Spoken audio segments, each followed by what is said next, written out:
Starting clothing brand day 1. ഇന്ന് നമ്മുടെ clothing ബ്രാൻഡിന് ഒരു നെയിം കണ്ടുപിടിക്കണം. ഒരു ബ്രാൻഡിന് നെയിം നൽകുമ്പോൾ നമ്മൾ വളരെയധികം ശ്രദ്ധിക്കണം. കാരണം നമ്മൾ കൊടുക്കുന്ന നെയിമിൽ നമ്മുടെ കമ്പനി മാത്രമേ അറിയപ്പെടാവൂ. അപ്പോൾ നമ്മൾ വളരെ യുണീക്ക് ആയിട്ടുള്ള ഒരു നെയിം തന്നെ കണ്ടുപിടിക്കേണ്ടതുണ്ട്.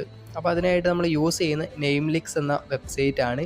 നിങ്ങൾക്ക് വേണമെങ്കിൽ ChatGPT ഉപയോഗിച്ചും നെയിംസ് കണ്ടെത്താവുന്നതാണ്. ഞാൻ ഇവിടെ യൂസ് ചെയ്യുന്ന നെയിംലിക്സ് ആണ്. നിങ്ങൾക്ക് ഇതിൻ്റെ അകത്ത് നിങ്ങളുടെ ബ്രാൻഡിൻ്റെ ആ ഒരു കീവേഡ്സ് ടൈപ്പ് ചെയ്തതിന് ശേഷം നിങ്ങൾക്ക് സെർച്ച് ചെയ്യുകയാണെന്നുണ്ടെങ്കിൽ നിങ്ങൾക്ക് റാൻഡായിട്ട് കുറച്ച് നെയിംസ് വരും. അതും അൺലിമിറ്റഡ് നെയിംസ് വരുന്നുണ്ട്. നിങ്ങൾക്ക് റാൻഡായിട്ട് വീണ്ടും റീഫ്രഷ് ചെയ്തുകൊണ്ട് നിങ്ങൾക്ക് നെയിമുകൾ ലിസ്റ്റ് ചെയ്യാവുന്നതാണ്. നിങ്ങൾക്ക് അതിലിഷ്ടപ്പെട്ട നെയിംസ് സെലക്ട് ചെയ്തുകൊണ്ട് ലിസ്റ്റ് ചെയ്യാവുന്നതാണ്.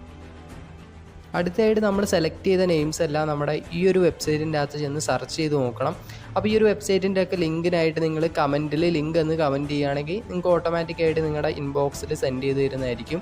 അപ്പോൾ അതിനായിട്ട് നിങ്ങൾക്ക് കമൻറ്റ് ചെയ്യാവുന്നതായിരിക്കും. അപ്പോൾ ഇതിൻ്റെ അകത്ത് നിങ്ങളുടെ ബ്രാൻഡ് നെയിം സെർച്ച് ചെയ്യുകയാണെന്നുണ്ടെങ്കിൽ നിങ്ങൾക്കത്